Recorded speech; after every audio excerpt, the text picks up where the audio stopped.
우리의 삶에서 아주 중요한 시점에 이를 때가 있습니다. 이때에는 이 결단력 있는 행동이 정말로 필요합니다. 자기계발 분야에서 요즘 베스트셀러가 된 책이 있는데 셀프 퓨처라는 책이 있습니다. 저명한 조직 심리학자요 또 세계적 칼럼니스트인 벤자민 하디의 책입니다. 미래의 나는 과연 어떠한 모습일까라는 질문에서 이 책이 출발을 합니다. 우리가 인생에서 쉽게 놓치는 그러한 진실을 마주하게 한다라는 것입니다. 우리는 잠깐의 이익 또 눈앞에 있는 쾌락을 일삼으면은 미래에 결국은 큰 대가를 치를 것이다 라고 주장을 합니다.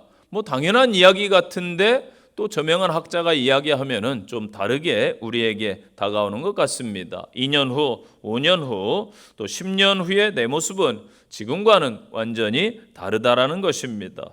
어쩌면 20년 후에는 여기 있는 분들조차 존재하지 않는 분들도 있을지 모릅니다. 그래서 미래의 나를 현재로 불러와서 살아간다면은 지금 상황보다는 좀 현명하게 그리고 나은 삶을 살고 현재를 소중하게 여길 것이라는 것입니다.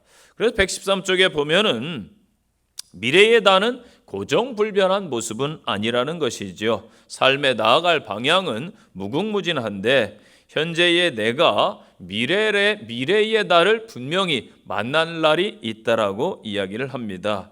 그래서 하디의 주장은 시간과 노력을 최적화해서 최대의 이득을 얻기 위해서는 현재 자신만 바라보면 안 되고 또 미래에 나 자신을 마주할 수 있는 시간들이 필요하다라는 것입니다.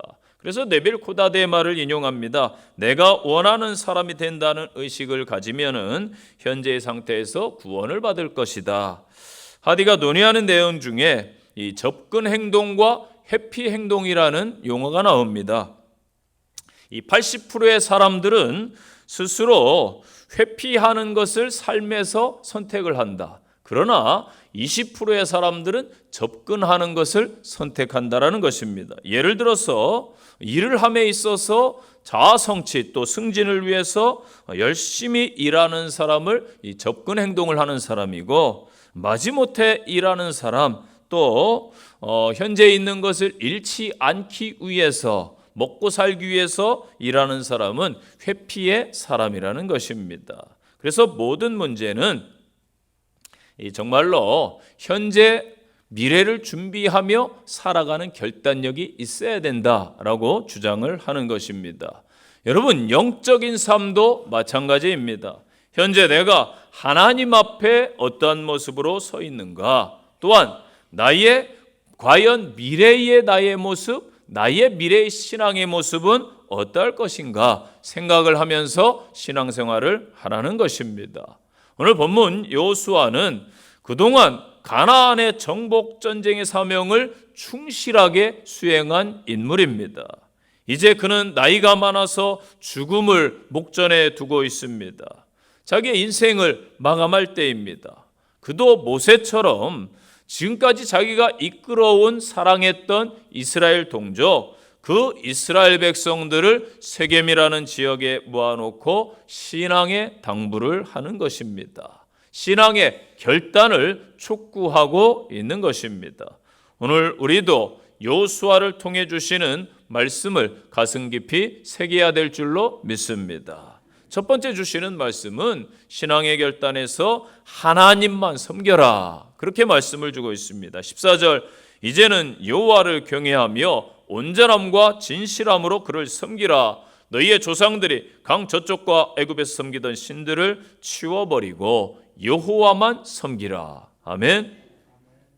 여호수아는 현재 이스라엘 백성들의 신앙 상태를 이야기하는 것이 아니겠지요. 지금 막 정복하고 하나님이 주신 약속을 받았기 때문에 아마도 그들은 신앙이 좋은 상태일 것입니다. 그러나 여호수아는 이스라엘 백성들의 미래를 지금 내다보고 있는 것입니다. 그래서 신앙의 당부를 단단하게 하는 거예요. 하나님만을 섬겨라 당부하고 있습니다. 여호수아가 고별 설교를 하고 있는 이 지역 세겜은 아주 중요한 장소입니다. 가나안 정복의 첫 출발인 여리고성, 그리고 아이성의 전투에서 패배한 후에 다시 또 승리하게 되죠. 그때에 이곳에서 세겜이라는 지역에서 다듬지 아니한 돌로 제단을 쌓게 되죠. 그리고 모세가 기록한 율법을 그 돌에 기록하게 됩니다. 이곳에서 축복과 저주의 율법을 이스라엘 백성들을 모아놓고 낭독했던 장소입니다. 또한 역사적으로 보면은 아브라함이 가나안 땅에 와서 처음으로 제단을 쌓은 곳이 이 세겜이라는 지역이지요. 또 야곱이 모든 우상을 척결하고 새롭게 출발한 장소가 또 이 세겜이라는 장소입니다. 또 여호수아 14장에 보면은 이스라엘 자손이 애굽에서 요셉의 그 뼈를 가져옵니다. 그리고 이곳 세겜에 장사를 하게 되는 것이지요. 그래서 역사적으로 볼 때, 영적으로 볼 때 아주 중요한 장소인 것입니다. 여호수아는 믿음의 조상들의 신앙을 너희들이 본받아야 된다. 하나님을 그들이 어떻게 섬겼는가 깨달아야 된다. 그것 때문에 세겜이라는 장소에서 하나님의 율법, 말씀을 따라 살라 결단시키기 위해서 역사적인 장소인 이 세겜에서 하나님만 섬기라고 당부하고 있는 것입니다. 그렇다면 어떻게 하나님을 섬기는가? 첫째는 경외함으로 섬겨라 말씀하고 있습니다. 경외는요, 이 놀라움과 두려움을 내포하는 단어입니다. 저희는 예배자입니다. 예배자는 거룩하신 하나님 앞에 경배하는 자들입니다. 하나님의 임재하는 곳에 서 있는 자들입니다. 우리를 창조하시고 통치하시는 하나님의 보좌 앞에 지금 저희가 나와 있는 것입니다. 이 하나님이 임재하셔서 저와 여러분을 만나주시기 때문에 두려움과 떨림으로 하나님 앞에 경외함으로 서야 되는 것입니다. 주님은 말씀하셨습니다. 마태복음 10장 28절에 몸은 죽여도 영혼을 능히 죽이지 못하는 자들을 두려워하지 말고 오직 몸과 영혼을 능히 지옥에 멸하실 수 있는 일을 두려워하라. 아멘. 여러분은 과연 누구를 두려워하십니까? 세상을 두려워하십니까?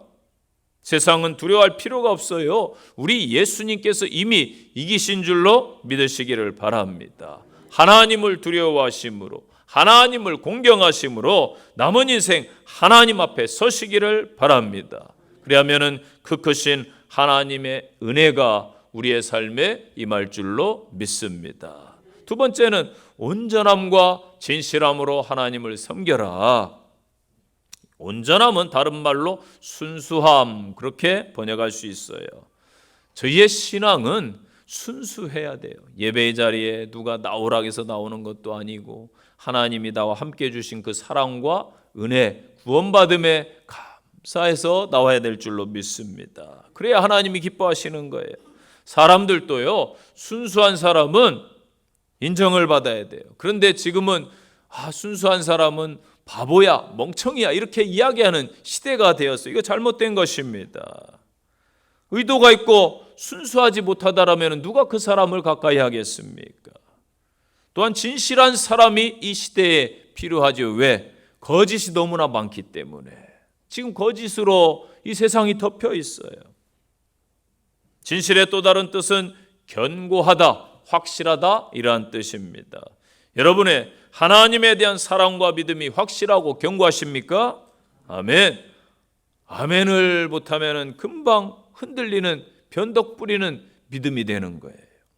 이 말은 하나님을 섬기되 다른 불순물 없이, 잡다한 생각이 없이 오직 하나님을 향하는 순수한 마음과 또한 어떠한 세상 유혹에도 견딜 수 있는 견고한 마음가짐으로 하나님을 섬기라는 의미입니다. 신명기 10장 12절 기억하세요. 곧 내 하나님을 경외하며 그 모든 도를 행하고 그를 사랑하며 마음을 다하고 성품을 다하여 내 하나님 여호와를 섬기고 내가 오늘날 내 행복을 위하여 내게 명하는 여호와의 명령과 규례를 지킬 것이 아니냐. 아멘. 14절 보세요. 또한 애굽에서 섬기던 신들을 치워버려라. 23절에 너희 중에 있는 이방신들을 다 치워버려라. 아멘. 이 강 저쪽은 멀리는 메소포타미아 지역 갈대아 우르 아브라함이 떠났던 지역을 가리킬 거예요. 아브라함이 우상을 섬기며 그의 아버지 데라와 함께 살았는데 하나님께서 나타나셔서 너희 고향 친척 아비집을 떠나라. 내가 내게 보여줄 약속의 땅으로 가라 명령하십니다. 아브라함이 그 명령에 순종해서 떠난 것입니다. 그래서 강 저쪽은요, 단순히 지리적인 또는 위치의 차이를 말하지 않는, 우상들을 섬겼던 그 홍해를 건너기 전에 그 애굽의 생활을 말하는 것이죠. 불신앙의 생활을 말하는 것입니다. 세속적인 생활을 말하는 것입니다. 죄와 벗하고 어둠과 짝하던 생활을 말하는 거예요. 우리 가운데 여전히 이러한 것들이 있습니까? 다 예수의 이름으로 성령의 능력으로 소멸시켜 나가기를 당부드립니다. 여호수아처럼 우리 또한 고백해야 돼요. 하나님만 섬기겠습니다. 하나님만 따르겠습니다. 이 시간 고백함으로 남은 생에 승리하시기를 축원드립니다. 두 번째 주시는 말씀, 신앙의 결단이 뭐냐? 하나님을 고백하는 것입니다. 자, 17절 18절 말씀 제가 읽겠습니다. 우리 하나님 여호와께서 친히 우리와 우리 조상들을 인도하여 애굽 땅 종되었던 집에서 올라오게 하시고 우리 목전에서 그 큰 이적들을 행하셨고 우리가 행한 모든 길, 우리가 지나온 모든 백성들 중에 우리를 보호하셨음이며 여호와께서 또 모든 백성들과 이 땅에 거주하던 아모리 족속을 우리 앞에서 쫓아내셨음이라. 그러므로 우리도 여호와를 섬기리니 그는 우리의 하나님이십니다. 아멘. 이게 무슨 말입니까? 이스라엘 백성들의 결단은 단순히 감정적 결단만은 아니라는 거예요. 지금까지 가나안 정복의 역사에서 이스라엘의 역사 속에서 역동적으로 활동하셨던 하나님의 섭리에 대해 전적으로 동의한다는 전인적인 결단인 것입니다. 특히 가나안 정복 전쟁 동안 친히 하나님이 역사해 주셨어요. 그래서 체험을 통해 느낀 확신에서 나오는 체험적 결단이라는 것입니다. 이스라엘의 군사력으로 그들의 무슨 전략으로 가나안을 어떻게 무너뜨립니까? 여러 왕들이 막 연합해서 덤벼드는데 그들을 이기고 모든 전쟁에서 승리하고 정복했어요. 이것은 전적인 하나님의 은혜였던 것입니다. 이것을 그들이 체험했다라는 것입니다. 저와 여러분의 신앙 고백도 체험이 있으면 이런 고백이 나오는 거예요. 그래서 체험 신앙이 되시기를 바랍니다. 하나님을 만나야 됩니다. 하나님의 역사와 기적을 우리의 삶에서 경험하시기를 바랍니다. 체험적 신앙이 있으면은 하나님을 의지하는 힘이 되는 거예요. 하나님께서 베푸신 은혜에 대한 체험은 우리 신앙의 근간이 되어서 고난 혹은 여러분이 환난 가운데 있을 때 또 어려움 속에 빠져 있을 때에 하나님을 붙들고 하나님을 바라보게 하는 원동력이 되는 것입니다. 그래서 하나님께서 늘 이스라엘 백성들에게 당신의 구원 역사를 잊지 말라 하시면서 체험을 보여주시는 거예요. 바울 사도를 보세요. 많은 고난 속에서 결코 하나님을 놓치지 않은 것, 복음을 끝까지 붙들고 나의 생명 다하기까지 사명을 감당한 것, 그것은 하나님이 그에게 보여주셨던, 함께 해주셨던 여러 역사, 기적, 체험들이 그의 눈으로 보았기 때문인 줄로 믿습니다. 저와 여러분도 고백해야 돼요. 하나님이 나의 삶에 이렇게 역사하셨습니다. 하나님이 우리 가정을 이렇게 붙들어 주셨습니다. 하나님이 우리 교회 가운데 이렇게 임하셨습니다. 아멘. 하나님의 은혜가 저와 함께 하십니다라고 간증하는 성도들이 되시기를 바랍니다. 23절 너희 마음을 이스라엘 하나님 여호와께로 향하라. 체험신앙은 하나님께로만 향하는 거예요. 세상 바라보지 아니하고 세상 등지고 십자가 보고 예수를 보고 믿습니까? 이스라엘의 하나님 여호와께로 향하라. 그래서 신앙은요, 하나님이냐 우상이냐 천국이냐 지옥이냐 선택하며 결단하는 것이지요. 신앙에는 중립지대가 없어요. 여호수아는요 죽음을 임종을 목전에 두고 이스라엘 백성들의 신앙을 새롭게 다지기 위해서 결단을 촉구하고 있습니다. 어중간한 태도를 다 배격하고 버려라. 이방의 우상이냐 아니면은 하나님이냐를 확실히 이 시간 결정하라고 선포하는 것입니다. 다른 사람들 다 하나님을 떠나도 나와 내 집은 하나님을 떠나지 아니하고 하나님을 분명히 섬기겠다라고 고백하고 있습니다. 올바른 선택이 중요하지요. 마태복음 5장 37절에서 뭐라고 말씀합니까? 주님이 말씀하셨어요. 오직 너희 말은 옳으면 옳다 하고 아니면 아니라 하라. 이에서 지나는 것은 악으로 쫓아나느니라. 아멘. 여러분, 예수님이 구원입니까? 아멘. 그렇다면 확실하게 선포하시기 바랍니다. 아니면 아니고 옳으면 옳고. 이방 여인으로 하나님의 복을 받은 여인이 있어요. 룻기서에 나오는 주인공 룻이라는 여인입니다. 그는 이방 족속입니다. 이스라엘 백성에게 시집 와가지고 남편이 죽고 고생을 합니다. 베들레헴을 떠나서 이방 땅으로 갔습니다. 그런데 그 땅에도 흉년이 들어서 다시 고향으로 돌아오는데 시어머니 나오미가 그에게 동족으로 돌아가라고 말합니다. 나는 너를 케어할 수 없으니까 너도 나를 보시려면 얼마나 힘드니 고향으로 돌아가라. 그런데 고향은 금오스신이라는 우상을 섬기는 지역이에요. 나는 돌아갈 수 없습니다. 이곳에서 하나님을 만났으니 어머니가 가는 길에 나도 함께 가고 어머니가 섬기는 하나님을 나도 섬기겠습니다. 돌아가라는 선택을 할 때에 하나님을 택한 줄로 믿습니다. 오르바처럼 동서 오르바처럼 자기 갈 길로 갔더라면은 물론 룻의 성품을 통해 볼 때 뭐 괜찮은 삶을 살았을 거예요. 그러나 위대한 믿음의 사람은 되지 못했다. 다윗 왕조를 세우는데 쓰임 받지는 못했다라는 것입니다. 15절 너희가 섬길 자를 오늘 택하라. 고백하는 거예요. 자, 여호수아가 이스라엘 백성들에게 오늘 결단하라 말씀하면서 계속 반복해서 하는 여호수아의 말이 있어요. 하나님만을 섬겨라. 하나님만을 섬겨라. 우리도 우리 주변인들에게 말해야 돼요. 하나님만을 섬기세요. 이것이 곧 전도 아닙니까? 계속해서 듣든지 아니 듣든지 전해야 되는 것입니다. 들었어도 또다시 들려주어야 하는 것입니다. 우리가 먼저 하나님을 고백하시기 바랍니다. 우리 입술에서 고백이 나와야 이 주변인들이 듣는 거예요.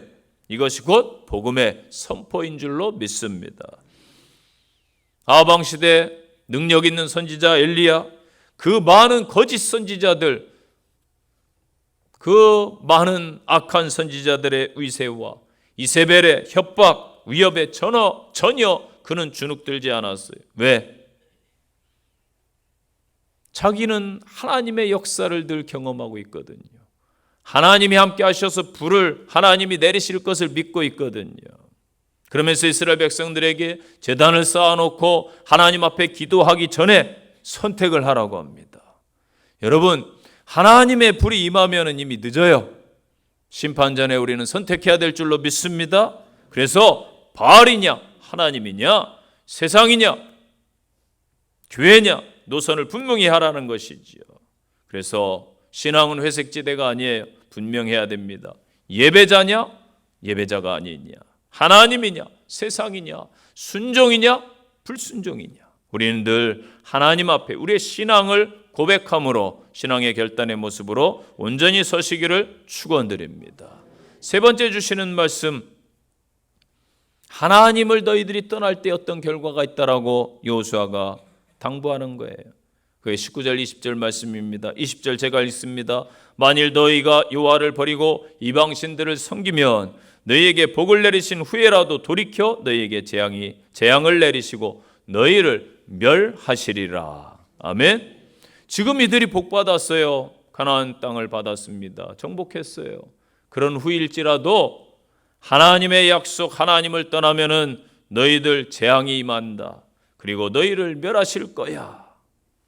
여호수아는 이스라엘 백성들에게 그들이 하나님을 버리고 이방신을 섬기면은 하나님께서 질투하셔서 복을 내리신 후일지라도 화를 내리시고 그들을 멸망시킬 거다 말씀하고 있습니다.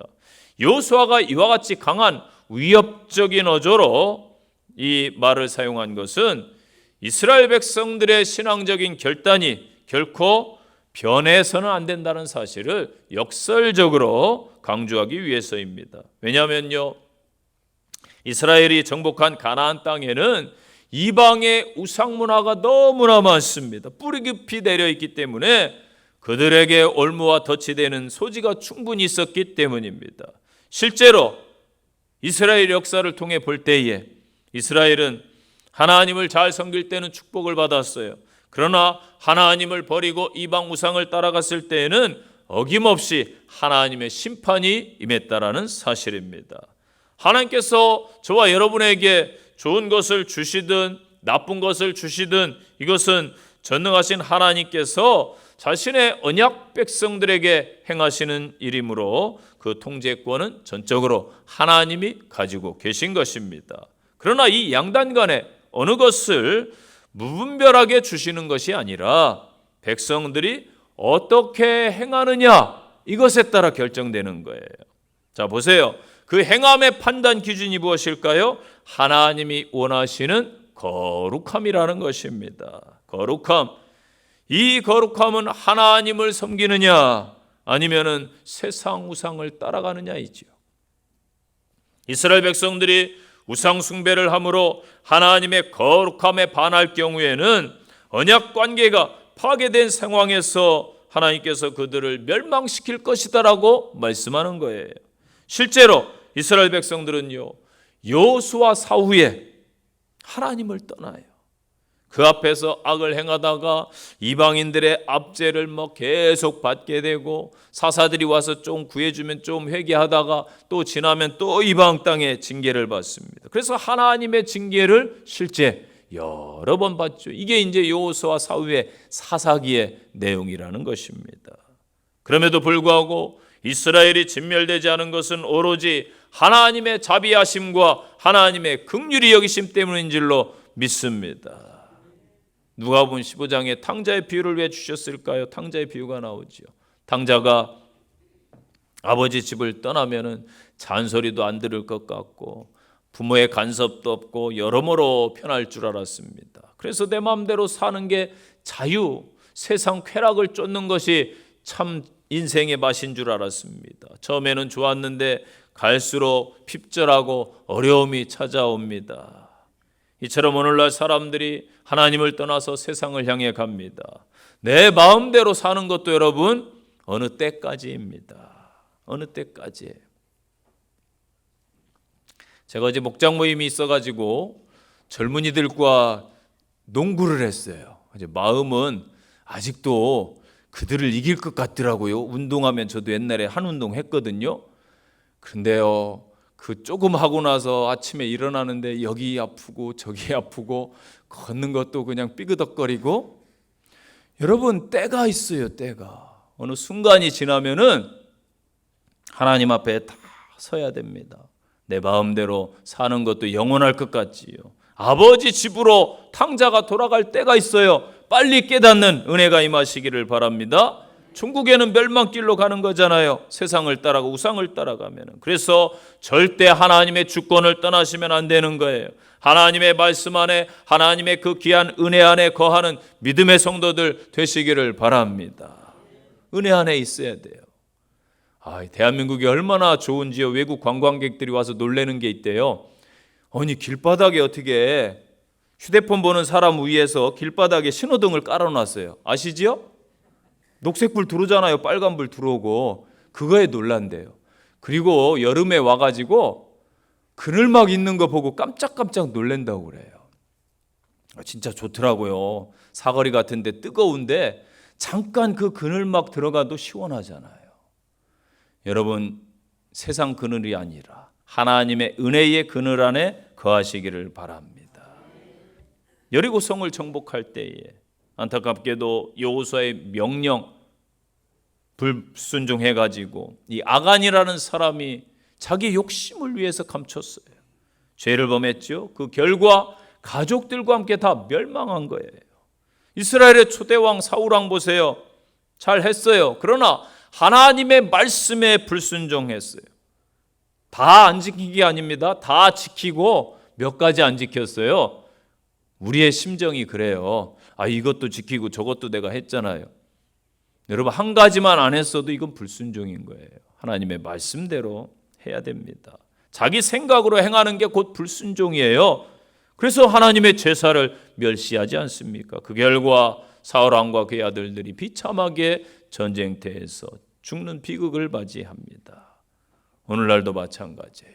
하나님의 말씀은 늘 우리 곁에 있습니다. 하나님 안에서 말씀대로 살면은 복이 임할 것이요, 말씀을 떠나 세상 우상 세상을 쫓아가면은 멸망할 것입니다. 우리는 하나님의 은혜 아래 거하는 믿음의 성도들 되시기를 간절히 축원드립니다. 마지막 주시는 말씀, 언약을 분명히 맺으라는 거예요. 25절 말씀, 그날에 여호수아가 세겜에서 백성들과 더불어 언약을 맺고 그들을 위하여 율례와 법도를 제정하였더라. 아멘. 자, 우리의 신앙이 뭐냐면은 약속입니다. 약속이에요. 하나님은 일찍 이스라엘 백성 중에 아브라함을 택하셔서 부르셨어요. 그리고 언약을 맺습니다. 아브라함과 언약을 맺어요. 짐승을 갖다 놓고 쪼개 가지고 언약을 맺고 하나님의 이 불이 임해서 지나가는 거예요. 쪼갠 사이로. 이게 이제 창세기에 나오는 말씀입니다. 그래서 약속을 맺어요. 그래서 하나님께서 너를 이곳에서 불러내 가지고 저 가나안 땅을 주겠다라고 약속을 하세요. 여호수아 시대와는 아주 먼 시간입니다. 그런데 지금 여호수아 시대에 정복해서 그것을 다 받았습니다. 받았어요. 이게 아브라함에게 주신 약속이라는 것입니다. 여호수아 시대에 실제 이루어졌어요. 신앙은 하나님 사랑하는 것을 약속하는 것입니다. 또 하나님의 말씀 앞에 순종할 것을 약속하는 거예요. 또 우리들이 하나님 앞에 예배드리겠습니다, 경배하겠습니다 약속하는 거예요.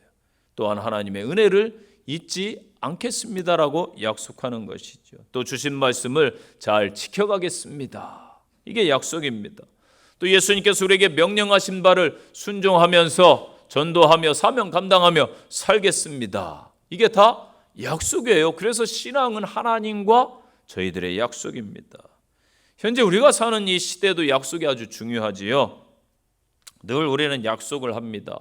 일주일 동안 여러분 약속을 얼마나 많이 해요. 식사 약속부터 사업, 파트너 여러 가지 약속들을 합니다. 그런데 약속은 지키려고 하는 거예요.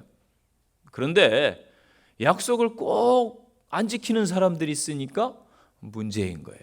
돈 빌려줘, 내가 갚을게 하고 안 갚으면 사기꾼인 거예요. 그렇죠? 약속을 안 지키잖아요. 그럼 이 사회가 어떻게 되겠어요?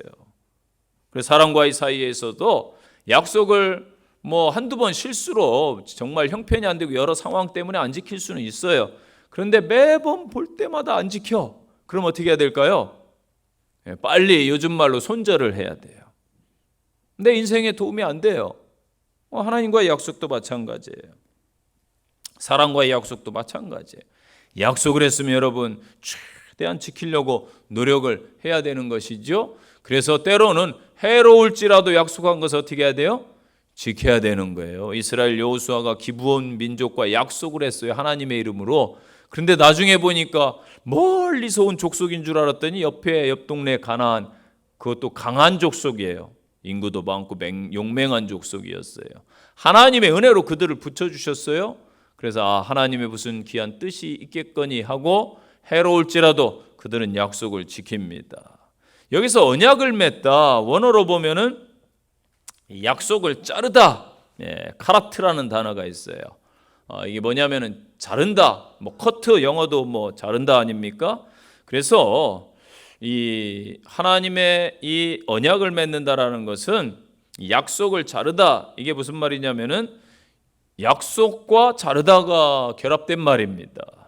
그러니까 언약을 체결할 때에 새나 양이나 송아지나 이러한 것들, 짐승을 잡아놓고 언약을 맺습니다. 나라와 나라 간의 고대 이 팔레스타인의 문화가 그래요. 그리고 개인 간의, 가족과 가족 간의 이러한 약속도, 중요한 약속은 짐승을 죽여서 쪼갭니다. 그리고 언약을 하는 거예요. 이 짐승을 쪼개놓는 이유가 뭐냐면은, 만약 지금 너와 내가 내 나라와 우리나라가 체결한 이 언약을 이행하지 않으면은 이 쪼개진 짐승처럼 죽음을 면치 못하겠다, 이런 뜻인 것이지요. 그래서 약속이 정말 이 고대 이 성경 문화 시대의 사람들에게는 생명과 같은 거예요. 생명과. 우리들이 하나님 앞에 약속한 것들 아마 있을 거예요. 사람과의 약속도 잘 지켜내시고, 하나님과의 약속 꼭 연말되면 해요. 하나님, 내년에는 기도 열심히 할게요. 내년에는 또 한 영혼을 위해 전도할게요. 성경을 꼭 일독하겠다고 꼭 하시지요. 뭐 그런 약속들 아마 많을 거예요. 가정을 위해서 뭐 기도한다든지 자녀들을 위해서 뭐 한다든지 그러한 신앙의 약속들을 막 합니다. 여러분, 생각나시는 대로 다 지켜가시기를 바랍니다.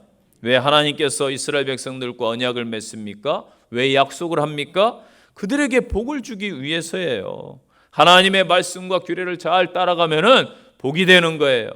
아이들, 우리 어린아이들 요즘에 막 사랑부 아이들이 얼마나 많은지 이제 이름도 외우기 어려워요. 제가 머리도 나쁜 데다가 아이들이 많아져 가지고.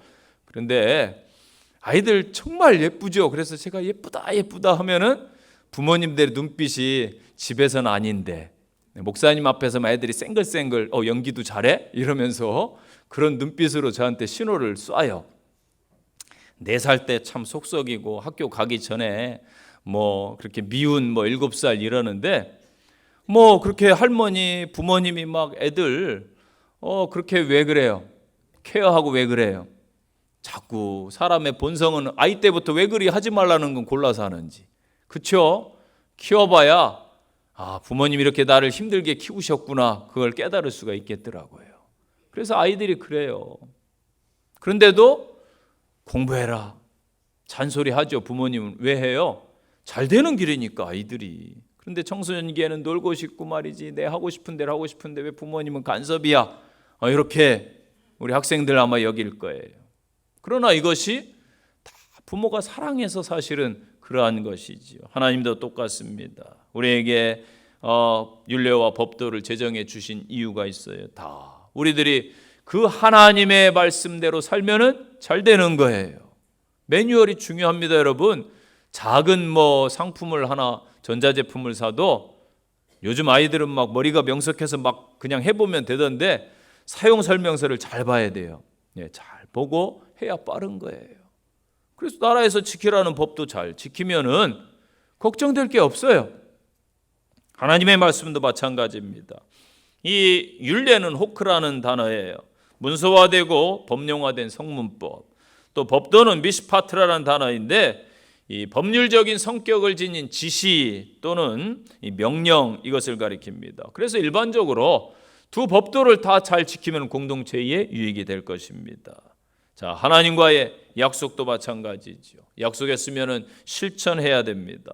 행함이 없으니까 늘 죽은 믿음과 같은 삶을 사는 거예요.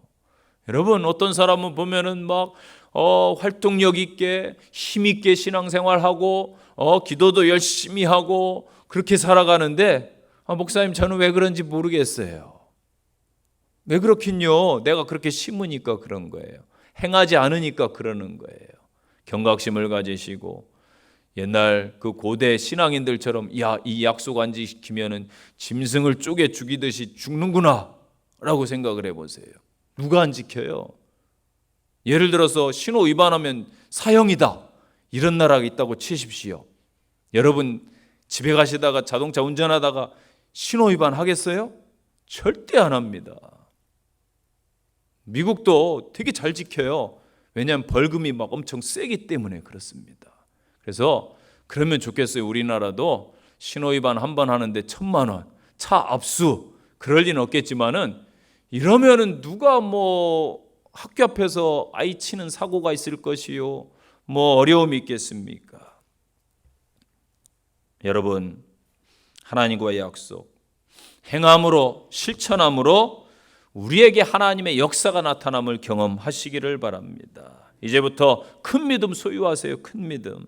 큰 믿음이 뭐냐면은 약속을 믿는 믿음입니다. 약속을 지키는 믿음입니다. 누가 주셨으니까? 하나님이 주셨기 때문입니다. 우리들은 하나님 앞에서 사람 앞에서 이 마지막 시대에 책임감 있는 삶을 살아가야 됩니다. 하나님 앞에 온전히 헌신해야 됩니다. 환경에 따라서 믿음이 변질되면 안 되는 거예요. 자신이 선택한 신앙에 대해서는 책임을 지고 헌신해야 되는 것입니다. 하나님 외에 더 가치 있는 일이 보일지라도 신앙의 지조를 지켜내시기를 바랍니다.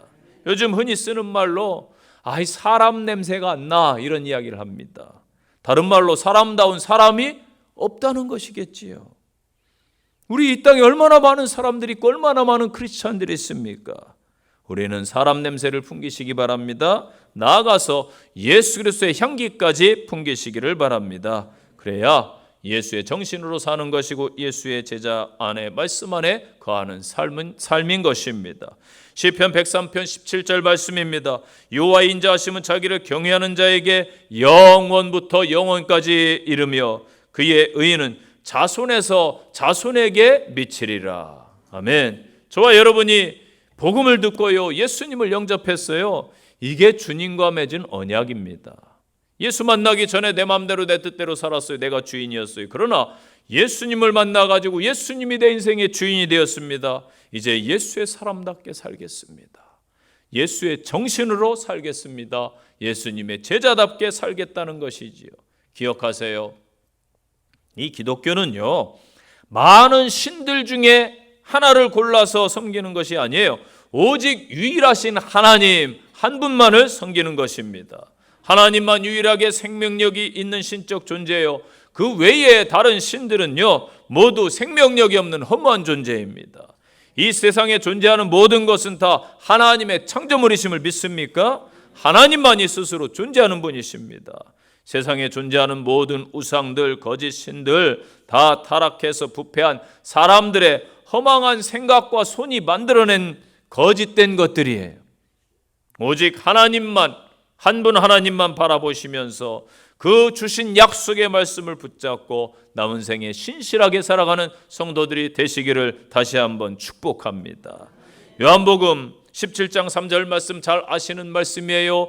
영생은 곧 유일하신 하나님과 그의 보내신 자 예수 그리스도를 아는 것입니다. 아멘. 십자가는 우리를 향한 하나님의 사랑과 구원의 언약의 증거인 줄로 믿습니다. 그 말씀 십자가 붙들고 승리하시기를 축복합니다. 결론의 말씀입니다. 고린도전서 1장 18절입니다. 십자가의 도가 멸망하는 자들에게는 미련한 것이요 구원을 얻은 우리에게는 하나님의 능력이라. 아멘. 우리는 매 순간 결단의 자리에 서게 됩니다. 우리 앞에는 하나님과 세상이라는 서로 다른 두 길이 늘 놓일 겁니다. 이 두 길 중에 우리는 한 길을 택해야 됩니다. 한 길은 생명의 길이요 복된 길이요 천국 길입니다. 다른 한 길은 사망과 저주의 길이요 지옥 길입니다. 그런데 오늘날 미혹된 이 땅의 사람들, 헛된 세상, 죽음의 길, 넓은 길을 가고 있습니다. 우리는 여호수아처럼 이 시간 결단하시기를 바랍니다. 너희 섬길 자를 오늘날 택하라. 오직 나와 내 집은 여호와를 섬기겠노라. 아멘. 적용의 말씀입니다. 첫째, 여러분은 지금까지 신앙생활 하시면서 하나님을 어떻게 섬겨오셨습니까? 진정 경외함으로, 온전함과 성실함으로 섬기셨습니까? 나의 예배 자리를 한번 돌아보시기를 바랍니다. 두 번째 적용입니다. 나는 하나님을 얼마나 삶에서 고백하고 있습니까? 다른 말로 복음을 얼마나 증거하고 있습니까? 나의 체험과 간증을 한 주간 주변인들에게 나누시기를 당부드립니다. 세 번째 적용입니다. 나는 하나님과 약속을 맺은 신앙인입니까? 분명한 약속을 붙들고 세상 가운데 승리하시기를 축원드립니다. 기도하겠습니다. 살아계신 아버지 하나님, 여호수아가 우리에게 말씀을 주셨듯 신앙의 결단을 하여 하나님 앞에 굳건히 서는 성도들 되어서 세상을 향해 이기게 하옵소서. 세상을 향해 파송됩니다. 하나님이 동행해 주시고 성령 충만케 하셔서 날마다 승리하는 삶이 되게 하옵시고 하나님의 이름을 높이는 성도들 되게 하옵소서. 주 예수님 이름으로 기도합니다. 아멘.